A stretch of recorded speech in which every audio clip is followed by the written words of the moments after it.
Assalamualaikum warahmatullahi wabarakatuh. Selamat datang di channel Mo Fahri Kurniawan. Semoga kalian semua dalam keadaan sehat selalu dan selalu diberikan rezeki yang melimpah. Semoga selalu dikelilingi oleh orang-orang baik, amin. Jangan lupa untuk terus mendukung channel ini dan menikmati konten-konten horor menarik yang akan kami sajikan. Oke guys, sebelum masuk ke dalam ceritanya, jadi apa guys? Jadi ambillah cemilan Anda, matikan lampu, dan persiapkan diri Anda untuk perjalanan ke dunia horor yang menakutkan. Kisah penjaga villa di Puncak Bogor.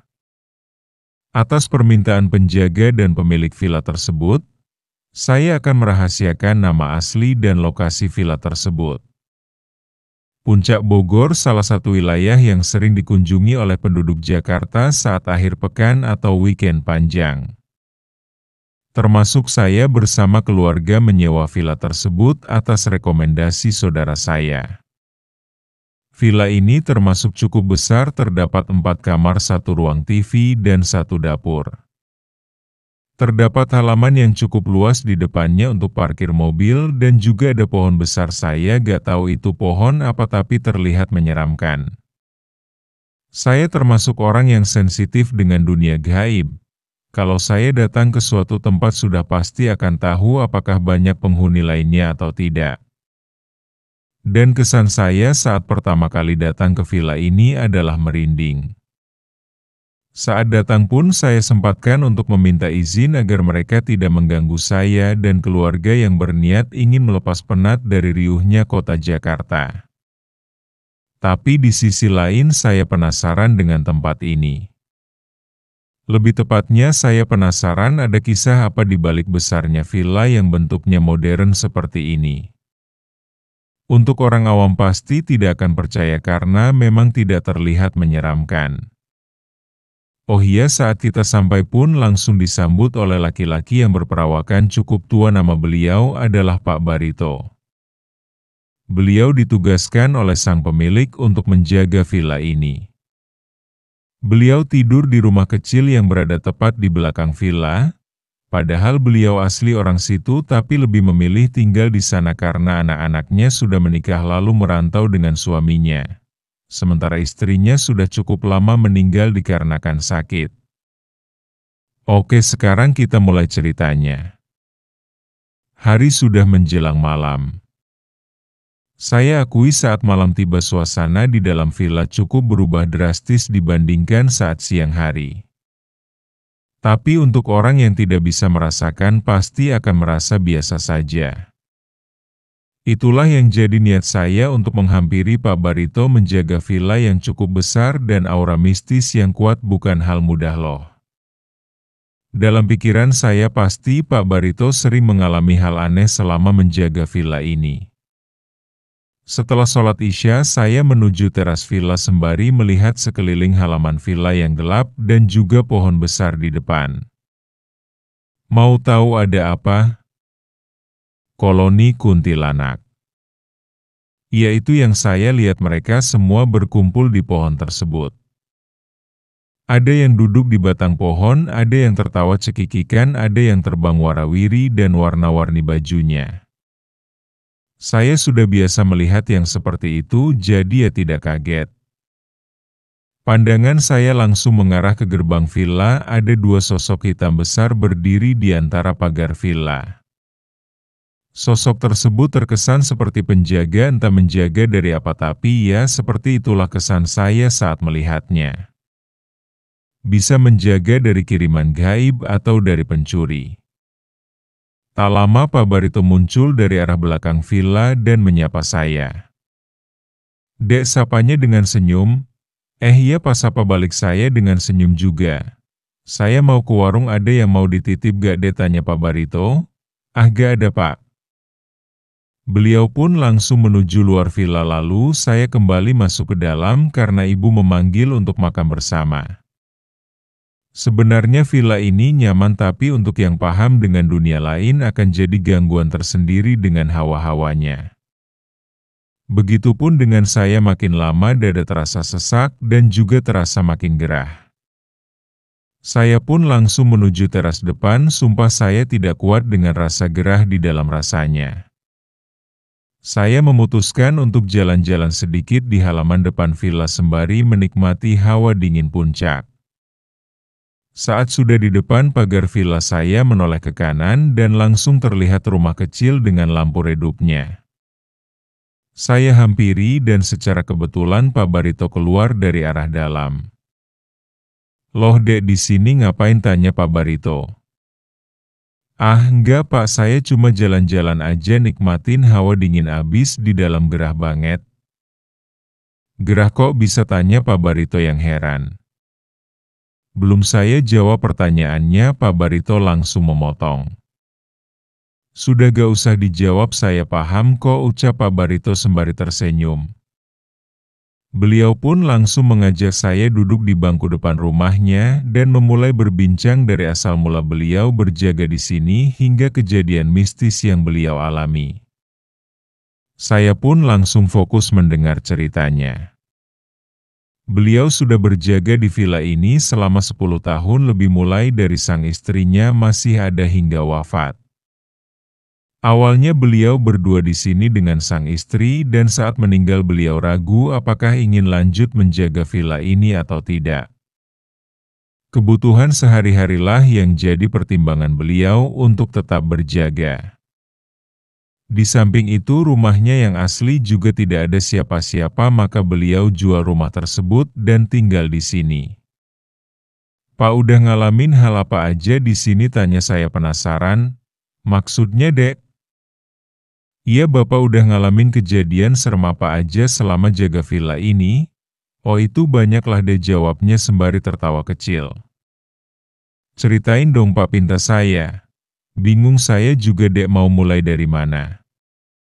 "Iya Bapak, mulai dari pertama kali diusilin sama penghuni sini aja Pak."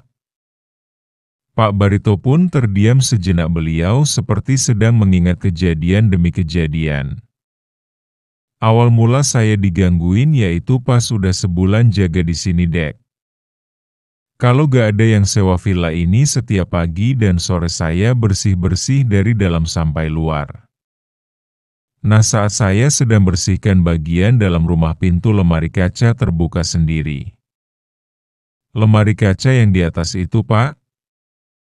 "Iya, yang di lantai 2 itu. Kalau Ade perhatiin, lemari itu kan jauh dari jendela dan juga saya inget banget gak ada angin waktu pintu lemari kaca itu kebuka terus Pak." Ya saya nengok dong, sempet bingung kok bisa kebuka sendiri. Saya lihat jendela jauh, udah gitu kan cukup berat pintunya, tapi kenapa bisa kebuka sendiri? Ya saya tutup lagi aja, di situ masih masa bodoh saya. Saya lanjut bersih-bersih lagi, kali ini bersih-bersih kamar. Nah setelah selesai bersih-bersih kamar, saya lihat pintu lemari kaca itu kebuka lagi. Bingung dong saya. Saya mikir masa ada yang iseng sementara saya sendirian di dalam. "Mungkin rusak Pak?" tanya saya. "Ya enggak, toh saya sering bersih-bersih dan baru kalau itu kebuka sendiri," jawab Pak Barito. "Terus gimana Pak?" Saya tutup lagi. Nah di sini saya udah mulai merinding pas tutup pintu lemari itu. Langsung aja saya buru-buru turun ke bawah. "Berarti itu pertama kalinya dalam hidup Bapak diganggu sama mereka?" tanya saya yang penasaran. "Oh enggak, dulu sebelum jaga villa ini kan saya sering ronda malam juga dan kadang suka diisengin dilempar batu lah, kadang pasir dek. Cuma kan tetap aja walau sering gimana pun kalau diusilin ya merinding juga bawaannya," jelas Pak Barito sembari tertawa. Oh alah, kirain belum pernah Pak, terus apa lagi Pak? Pak Barito kembali diam sejenak mengingat-ingat. Ini kejadiannya pas maghrib saya ke lantai 2 buat nyalahin lampu. Selesai nyalahin saya turun ke bawah, tapi pas di tengah tangga, saya dengar bunyi ceklek gitu. Saya berhenti dan lihat ke atas, lampunya mati lagi. Kan kedengeran ya kalau ada yang pencet saklar lampu, nah itu yang saya dengar.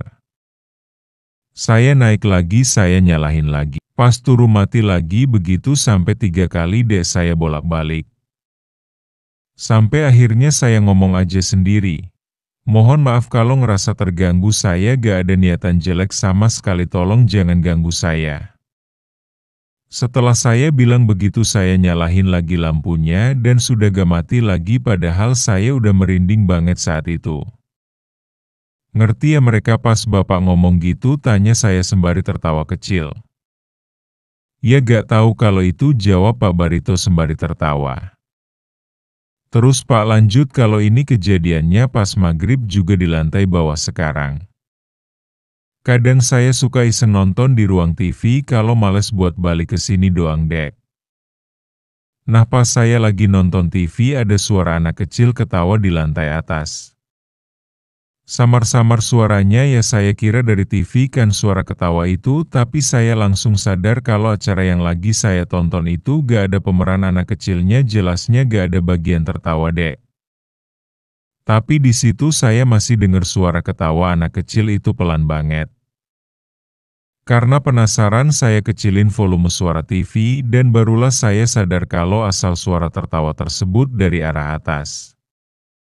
Saya cuma diam aja waktu itu, biarinlah mereka main, gak mau ganggu saya juga kan. Gak lama suara orang lari-lari dek dari arah atas itu jelas banget sampai kaget saya. Lari Pak, ya kayak lagi kejar-kejaran gitu terus Pak. Saya lihat ke arah atas, ngeri juga sebenarnya, takut ada yang nongol kan. Suara lari itu mengarah ke tangga dan saya benar-benar dengan jelas ada yang lari di tangga, tapi gak ada wujudnya, cuma suaranya doang. Di situ saya langsung matiin TV dan pergi keluar. Serius Pak? Iya berani sumpah saya. Tangga di villa tersebut emang terbuat dari kayu. Jadi kalau ada yang jalan ataupun lari akan kedengeran sama kita, bahkan pas kita lagi di teras depan pun tetap kedengeran. Berarti cukup usil juga ya Pak penghuni lain di villa ini? Ya mungkin sih niat mereka gak usil, cuma mungkin gak sengaja aja saya denger atau lihat deh. Ya juga sih Pak. Tapi pernah lihat penampakan gak Pak secara jelas gitu, tanya saya yang makin penasaran. Kalau lihat jelas pernah beberapa kali dek. Oh iya, di mana tuh Pak? Di dalam pernah, di luar juga pernah. Ceritain dong Pak. Kalau lihat wujud itu pas saya mau ganti lampu kamar yang di ujung itu. Kamar yang di ujung, oh iya saya tahu. Nah ya itu kan pas maghrib saya nyalahin lampunya, tapi pas dipencet gak nyala, pikir saya mungkin putuskan. Jadi saya keluar beli lampu baru di warung dan balik lagi ke atas. Pas di depan kamar itu saya berhenti bukan tanpa sebab ya, tapi karena saya lihat ada sosok di dalam kamar tersebut. Karena kan lampunya mati, jadi pas saya tinggal pintunya tetap terbuka dek. Di posisi gelap begitu saya lihat kayak ada orang di dalam kamar, siluet hitam gitu. Posisinya lagi berdiri di samping kasur, cuma gak terlalu jelas. Saya ragu juga mau masuk apa enggak karena lihat itu dek. Saya diam sebentar di situ, perhatiin ke arah dalam, saya panggil-panggil aja buat pastiin itu manusia atau bukan. Halo, siapa itu ya, halo? Terus Pak? Tapi gak dijawab, cuma langsung ada ketawa cekikikan khas kuntilanak doang, dan saya lihat sekilas seperti kain terbang ke arah luar lewat jendela. Waduh, terus Bapak jadi ganti lampunya? Ya enggak lah, udah males, saya juga habis lihat itu. Lemes deh bawaannya, jadi baru saya ganti besok siangnya. Untung lagi gak ada yang sewa villanya. Tapi yang punya villa ini tahu gak sih Pak kalau Bapak suka diganggu gitu di sini? Ya enggak dek, ngapain juga saya cerita hal begituan ke mereka. Gini deh, hal kayak gitu udah pasti ada, mau dimanapun kita mereka pasti ada dek. Cuma tergantung kitanya sopan atau enggak di tempat tersebut. Sama halnya kayak dunia manusia, di dunia mereka juga ada yang baik dan ada juga yang jahat. Jadi kalau kita diusilin, anggap aja ketemu yang jahat, oh begitu ya Pak. Kamu tahu ada apa di pohon besar yang di depan itu? Tanya Pak Barito.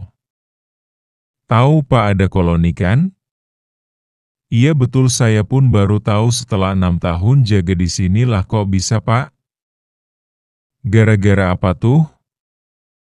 Ya ini masih perkiraan saya sih penyebabnya. Jadi waktu itu habis bersih-bersih halaman depan. Saya pukul-pukul sapu tersebut ke batang pohonnya, waktu itu udah mau maghrib kalau gak salah. Sapu lidi kan terkadang kalau sering dipakai suka kepisah-pisah dan saya pukul-pukul deh. Bukan maksud menantang dek ya, tapi emang karena mau perbaikin sapu lidi itu. Pas saya lagi rapihkan, ada yang ketawa dari arah atas. Kaget dong saya. Langsung lihat ke atas dan jelas banget saya lihat kuntilanak lagi duduk di batang pohon ngeliatin saya. Yang buat saya takut itu bukan satu yang saya lihat tapi belasan mungkin dek. Gak pakai lama saya langsung balik ke sini, bahkan pas saya sedang jalan ke arah sini ada yang ikutin di atas terbang sembari tertawa. Bukan merinding lagi bawaannya, tapi udah lemes dan keringetan saya saat itu. Saat sampai dalam rumah saya langsung ambil wudhu, kebetulan gak lama adzan maghrib. Ya memang saya salah, cuma kan emang awalnya saya gak tahu ada yang menghuni pohon itu deh, kalau tahu juga gak akan berani saya ganggu. Iya sih Pak, saya juga lihat warna-warni loh. Iya sekarang saya udah terbiasa ngelihatnya sih. Pas pertama lihat juga heran kok baju mereka beda-beda, sementara yang kita tahu kan warna putih ya dek. Kamu ngopi gak dek? Ah gak usah Pak, gak apa-apa terima kasih. Ah gak apa-apa, sekalian buat saya juga. Beliau pun langsung masuk ke dalam untuk membuat kopi, sementara saya di luar memperhatikan sekitar. Emang cukup aneh, villa ini berada di sekitar rumah warga. Saya pun penasaran apakah warga sekitar tahu atau pernah diganggu oleh makhluk-makhluk dari villa ini. Dari rumah Pak Barito terlihat bagian belakang villa dan juga satu kamar yang Pak Barito ceritakan, kamar yang lampunya mati. Saya pun melihat ke arah kamar tersebut. Entah kenapa pandangan saya seperti terkunci, seakan tidak bisa berpaling dari kamar ini. Iya benar saja ada alasannya ternyata. Semakin saya fokus melihat kamar ini, semakin jelas ada sosok yang berdiri melihat ke arah saya dari arah jendela. Di situ seakan saya dan sosok ini seperti saling bertatap-tatapan, tetapi dalam hati saya membaca-baca doa agar tidak dirasuki oleh makhluk tersebut. Saya penasaran apa yang terjadi dengan sosok tersebut. Saya merasa aura dendam dan kemarahan dari sosok itu. Di sisi lain sosok itu seperti ingin bercerita atau memberitahu sesuatu kepada saya. Makin lama menatap, makin jelas saya melihat. Bentuk sosok tersebut wanita, perawakan tubuhnya kurus dan yang menyeramkan, kepalanya ke samping. Saya susah menjelaskannya, pokoknya seperti posisi leher yang patah, iya seperti itulah. Udah jangan diliatin terus, ucap Pak Barito menyadarkan saya. Ah si Bapak bikin kaget aja, justru saya selamatin kamu, bisa masuk dia nanti ke badan kamu dek. Nih kopinya, santai dulu aja di sini. Ya makasih banyak Pak. Jarang-jarang saya bisa ngobrol di sini, ucap Pak Barito. Emang Bapak beneran sendirian di sini? Gak ada yang mau nemenin gitu? Dulu pernah ada saudara saya deh, tapi gak tahan lama. Maksudnya gak tahan lama Pak? Ya pahamlah, kamu kena usil juga dia akhirnya. Oh begitu, kena usil gimana Pak? Kamu tahu kan kolam renang di samping situ? Kolam renang gak tahu saya Pak. Jujur saya emang nggak tahu kalau ternyata di samping sana ada kolam renang posisinya yang agak ke bawah jadi tidak kelihatan oleh saya. Itu loh dek agak ke bawah sana dan di situ ada kolam renang. Ada saungnya juga kalau pagi enak di situ udaranya. Jadi di situ saudara bapak kena usil? Iya dek, ya mungkin karena kesalahan dia juga sih dek. Salah gimana pak? Saudara saya itu umurnya masih 25 tahun, ia masih suka teleponan sama cewek. Di sini kan sinyal susah tapi kalau di bawah sana bagus deh, kesanalah dia akhirnya malam-malam teleponan dengan pacarnya. Saya udah pesen sama dia jangan berisik. Tapi kan saya gak tahu dia di sana berisik atau enggak karena saya di sini nonton TV. Setengah jam kemudian dia balik mukanya pucet dan kayak abis lari gitu dek. Saya tanya kenapa lari-larian dan dia masih gak mau jawab. Saya kasih air putih dulu, saya pegang badannya udah keringetan. Saya tanya lagi kenapa tapi tetap gak dijawab. Dia malah langsung masuk ke kamar dan tidur. Ya saya sih paham mungkin karena masih takut dan gemeteran juga badannya saat itu. Besok paginya barulah dia berani cerita. Kenapa tuh pak? Dia cerita pas lagi asik teleponan tiba-tiba dia cium ada bau busuk. Cuma di situ masih dia cuekin pikirnya bau dari tempat sampah baunya. Dia teleponan itu di saung pas tangan dia ke belakang dia ngerasa kayak ada sesuatu yang keras kepegang sama tangannya. Nengoklah dia ke belakang ternyata pas dia lihat itu adalah kepala dengan kondisi muka yang hancur, kagetlah dia dan langsung balik ke sini. Itu kepala doang pak tanpa badannya gitu? Iya kepala doang, saya tanya berisik gak teleponannya dan gak ngaku. Saya tanya terus dan akhirnya ngaku juga kalau dia ketawa-ketawa kenceng, itulah kenapa akhirnya dia kena usil. Padahal kan udah saya bilang jangan berisik, cuma emang susah dibilanginnya jadi kenakan. Tapi emang di sana ada pak atau bapak pernah lihat juga? Iya pernah, kalau malam kan kadang saya suka muterin villa ini cek sekitar takut ada maling atau gak cek jendela takutnya ada yang gak ketutup. Pas di dekat kolam renang saya lihat ada yang lagi duduk di pinggiran kolam renang cewek. Cuma posisi dia ngebelakangin saya tapi saya tahu itu cewek karena rambutnya panjang banget sampai tanah dek. Ya saya gak mau ganggu juga kan, saya tinggal aja. Itu sekali doang pak liatnya? Ah enggak, udah 4 kali dan di posisi yang sama saya liatnya. Apa mungkin pernah ada kejadian gitu pak di kolam renang itu sampai ada sosok di tempat yang sama? Cuma pertanyaan saya ini hanya dijawab dengan senyuman oleh Pak Barito, mungkin biar jadi rahasia maksud beliau. Berarti karena itu saudara bapak pulang? Iya dan dia gak mau balik lagi ke sini, ucap Pak Barito sembari tertawa. Nah itu pelajaran buat kita, sopanlah kalau kita berada di tempat yang baru karena kita gak tahu mereka terganggu atau tidak. Tapi pak saya penasaran deh dengan yang di kamar itu yang saya lihat tadi. Oh yang itu saya mau ceritakan tapi tolong dirahasiakan ya tempat dan nama saya kalau mau cerita ke orang lain. Oh iya jelas pak, saya janji. Sosok yang ada di kamar itu adalah orang yang pernah gantung diri di kamar tersebut. Saya yang mendengar ucapan Pak Barito pun langsung kaget karena posisi kamar saya bersebelahan dengan kamar tersebut. Gantung diri gimana Pak? Jadi 3 tahun lalu seingat saya pernah ada segerombolan anak muda menyewa villa ini untuk 1 minggu. Yang saya tahu mereka semua berasal dari Tangerang. Tiap malam saya mendengar mereka berisik, tertawa, bernyanyi, dan teriak-teriak tidak jelas.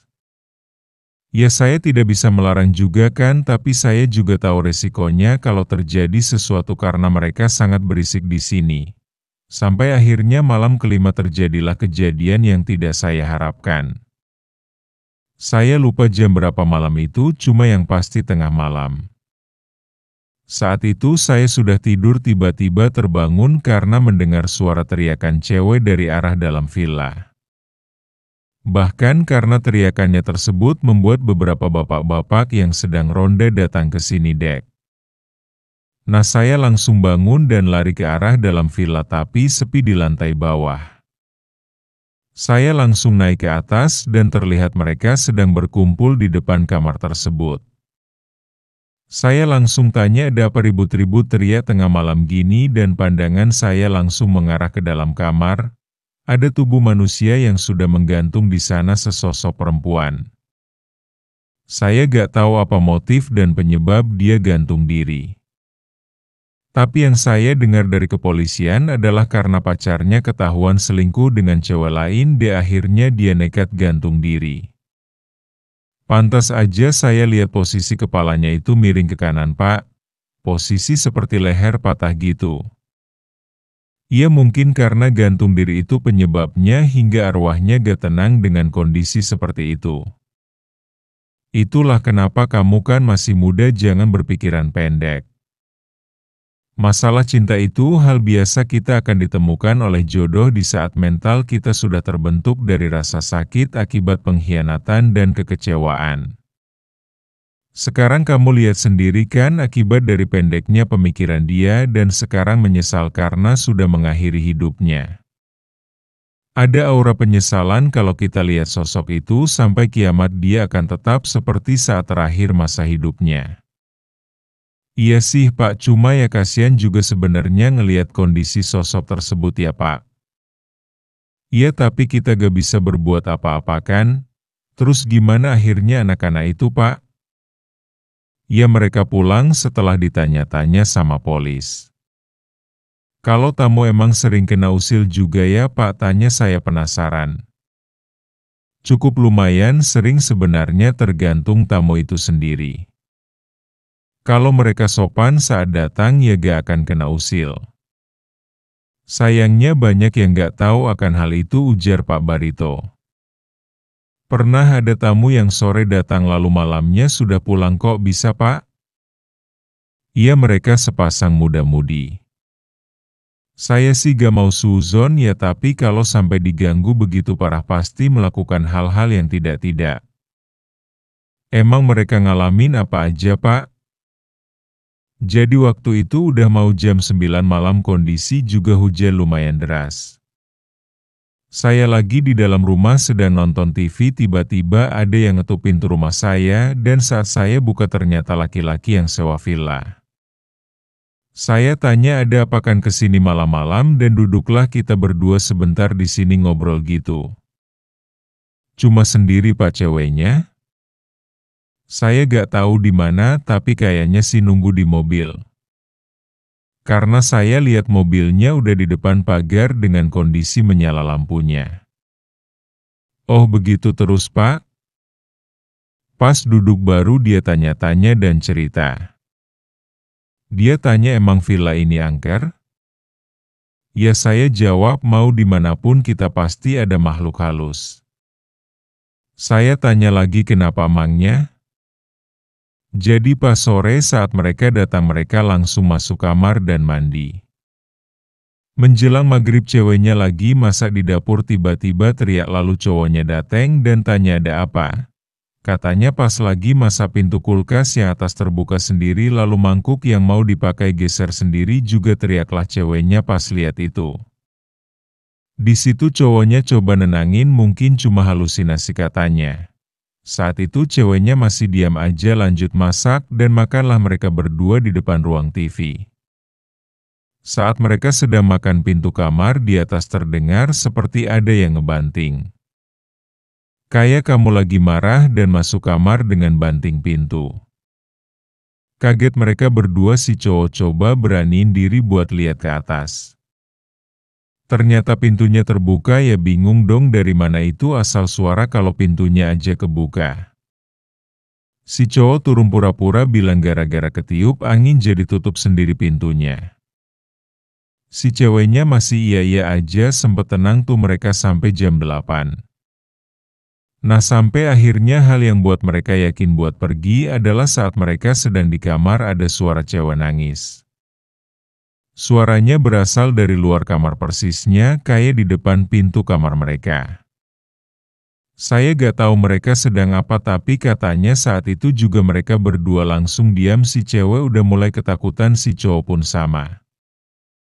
Suara nangisnya makin lama makin kenceng, saat itu juga mereka langsung siap-siap pergi. Tapi pas keluar kamar gak ada siapa-siapa, Pak. Katanya sih gak ada, itulah yang bikin mereka makin yakin buat pergi. Si cowok langsung ke sini kasih kunci villanya. Astaga, sayang banget dong, udah bayar tapi ditinggal pergi gitu aja. Ya mau gimana, buat yang gak kuat diganggu gitu udah gak mikir uang. Yang penting pergi dan cari tempat aman, masalah uang masa bodoh dek. Tapi gini loh Pak, kalau kita mikir mereka kena ganggu karena melakukan hal-hal yang tidak baik, kenapa Bapak pas di atas juga kena ganggu? Padahal kan Bapak gak niat jahat atau ganggu mereka juga. Gini loh dek, selama saya jaga di sini saya sudah paham letak mana aja yang suka ganggu dan mana yang gak suka mengganggu. Ada 3 tipe sifat di villa ini dek. Maksudnya Pak? Gini, mereka itu kan sama juga halnya kayak kita. Punya aktivitas masing-masing, punya sifat juga punya rasa juga. Nah, di villa ini saya hafal mana yang sifatnya suka ganggu, mana yang suka diam, dan mana yang marah kalau terganggu. Contoh yang di atas itu sifatnya emang suka mengganggu. Mau kita datang baik-baik atau tidak, tapi kalau dia niat mengganggu ya akan mengganggu. Tapi emang rata-rata yang di atas itu yang sangat usil sih dek. Kalau di bawah rata-rata kalem, kecuali kalau kita melakukan hal yang mereka gak suka ya. Kayak di bawah tangga itu ada sosok laki-laki berjubah hitam, dia cuma diam aja. Lalu di kamar depan ada sepasang suami istri dan ada anak-anaknya. Saya gak tahu asal mereka dari mana, tapi pertama kali saya lihat itu saat saya turun dari atas. Saya lihat dengan jelas mereka lagi berjalan dari arah depan masuk menuju kamar itu.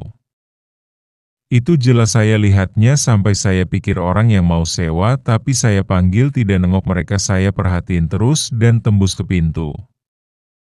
Ya udah, saya diam aja habis lihat itu dan lanjut jalan keluar. Nah, kalau yang jubah hitam Pak? Kalau itu pas saya lagi cuci piring dan beres-beres dapur, terkadang ada tamu yang malas buat cuci piring atau gelas. Saya sih nggak apa-apa karena saya anggap itu udah termasuk jadi tugas saya jaga villa ini. Selesai cuci piring saya sapu lantainya, posisi dapur itu deket banget sama tangga jadi terlihat kan sama saya saat saya lagi nyapu tiba-tiba ada bau busuk. Saya cari itu bau asalnya dari mana, baunya itu seperti bau bangkai tikus. Sekitaran dapur saya cari tapi gak ketemu, sampai akhirnya saya cari di sekitar bawah tangga. Saat pandangan saya mengarah ke bawah tangga, saya kaget bukan main karena lihat sosok itu hitam pekat tapi terlihat jubahnya warna hitam. Rambutnya yang keriting acak-acakan, mukanya itu gimbal jelasinnya.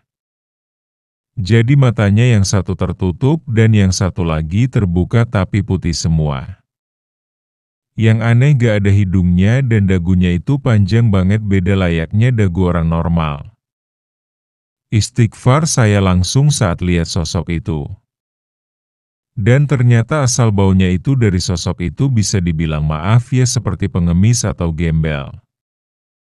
Udahlah, habis itu saya lanjut bersih-bersih aja. Merinding saya Pak. Iya, saya juga dari tadi kan ada yang merhatiin kita di sini dek.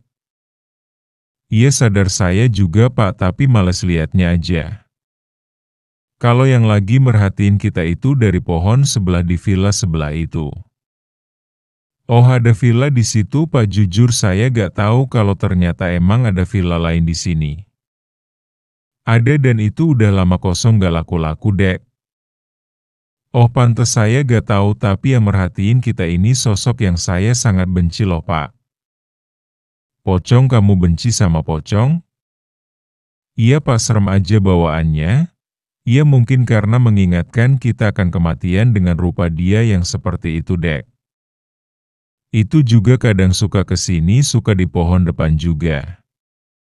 Malah pernah saya lihat ada 2 terbang di atas kepala saya maghrib-maghrib, serius Pak. Iya minggu kemarin, buset ngeri amat. Bukan ngeri lagi, 1 aja bikin merinding minta ampun apalagi 2. Pas saya mau kunci gerbang maghrib-maghrib tiba-tiba lewat di atas saya 2 terbang barengan.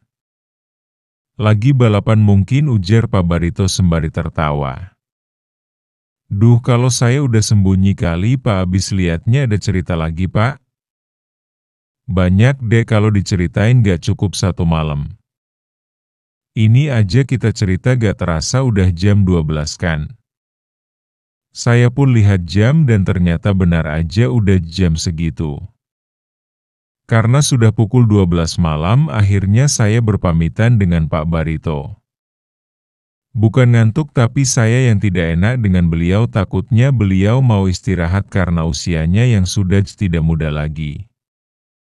Sayangnya saya hanya menginap 1 malam di sana dan siangnya sudah harus pergi. Tapi saya sudah janji akan balik menginap di villa ini lagi karena Pak Barito bilang ada 1 cerita yang benar-benar tragis di villa ini. Ini adalah cerita yang saya dengar pribadi dan langsung dari narasumbernya, bukan dari cerita orang lain. Ingat selalu sopan dimanapun kalian berada. Buat yang muslim, salam ketika datang ke tempat yang baru, dan buat yang non-muslim bisa dipraktikkan sesuai ajaran agama kalian ya. Selesai. Itulah akhir cerita kisah penjaga villa di Puncak Bogor. Terima kasih yang telah menonton. Jangan lupa subscribe, like, dan komen untuk mendukung konten kami selanjutnya. Jangan lewatkan konten-konten horor menarik lainnya. Buat kalian yang punya cerita horor bisa kirim ke Gmail di bawah ini.